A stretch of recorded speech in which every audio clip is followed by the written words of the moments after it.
So do you like lentils, green beans, mange tout, cress, rhubarb, beetroot, roasted red peppers, tobacco, white and black pepper, citrus zest, iris and or nutmeg? Because if so, I may have just the wine for you. Now that list I just reeled off comes from the Oxford Companion to Wine, and it forms what Jancis Robinson calls the, quote, otherwise unprecedented range of flavours that you might encounter in Austria's signature white wine. I'm talking about Grüner Veltliner. Now, if that list sounds more of an alphabet soup than a coherent wine, fear not. Aside from its easy to pronounce name, there's a reason why Grüner has managed to get a strong toehold in the Aussie wine and dining scene. And that is, while it can be dizzyingly complex, it can also afford simple pleasures at very friendly prices. And those are the basics I'm going to stick to today.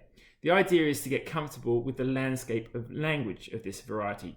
Now, Jancis Robinson also remarks on this grape's uncanny ability to achieve ripeness and completeness, her words, at levels of potential alcohol ranging from as little as 10.5% to as much as 15%. But the wines we'll look at come in at 12.5% or less, and my generalisations apply to this range where I reckon dry white drinkers of all stripes can find a reason to get on board. In simple terms, Grüner Veltliner in this zone might win over Riesling lovers with its purity and aromatic promise. Pinot Grigio peeps might enjoy its crisp, straight-up fruit, and fans of Sauvignon Blanc will find familiar crunch and herbaceous tones. And those Chardonnay aficionados? Well, keep listening because you're not out of the picture either. So we're going to take a look at 3 wines from 2018, ranging from 23 to 30 Aussie dollars from 3 different regions in Austria. This is a country where almost a third of all vines and 47% of white plantings are Grüner. So the first couple of wines come from 2 neighbouring regions on the Danube River, known locally here as the Donau. Those regions are the Wachau and Kremstal. So Kremstal's a little bit downriver from the Wachau, but we'll start with this wine because it is the simplest of the trio.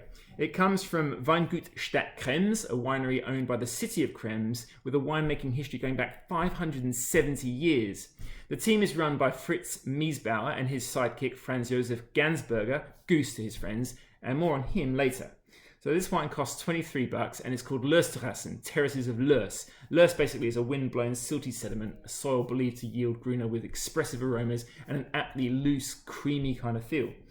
Like all the wines here, this wine comes under screw cap, but not any screw cap. You'll notice this Austrian flag on all of these, part of the country's wine law to guarantee that you're getting a wine that fulfills strict quality criteria.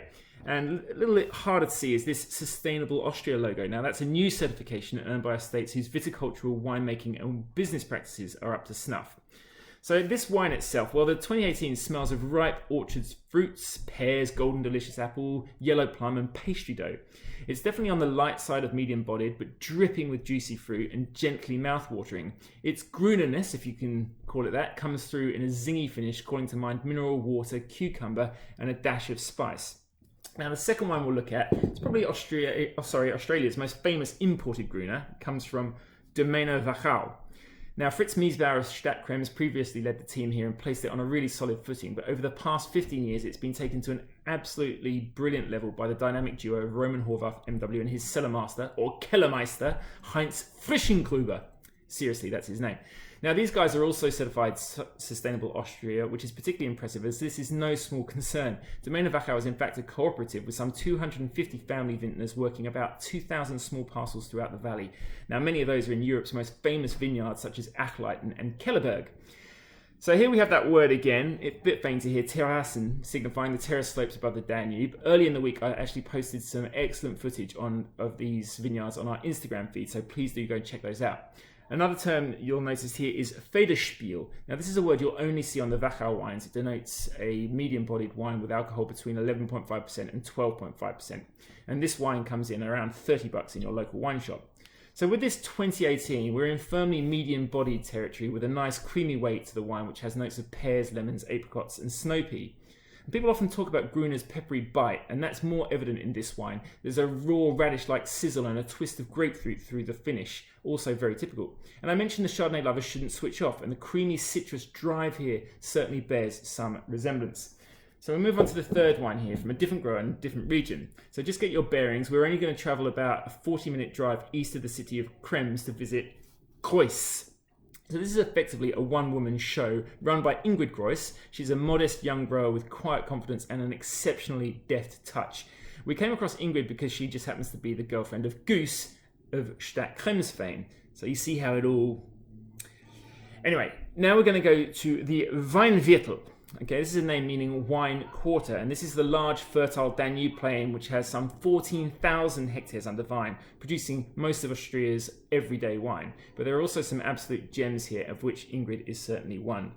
Now, this estate achieved organic certification last year, and Ingrid gives this wine a bit of skin contact about 8 hours in 2018. The wine costs about $29 and carries 12.5% alcohol. And this one smells of lemon, white pepper, crushed herbs, and this sort of salted cracker thing.